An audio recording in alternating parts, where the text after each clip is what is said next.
So in this Zumper tutorial video, I'll be showing you guys how to edit the bathrooms filter here on Zumper. So once Zumper is opened up, I want you to go and search your location. So I'll just use New York City as an example, and I'll just use the map view as well for an example. Now, if you want to look for certain places that only offer a certain amount of bathrooms here, I want you to go to the top left to where it says beds/baths.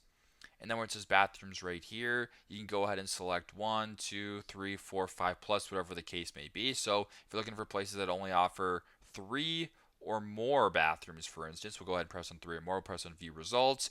Now your search will be refined for listings that only offer 3 plus bathrooms. So very simple, very straightforward. This is how to edit the bathrooms filter here on Zumper. Thanks again for watching, and I hope this video helps.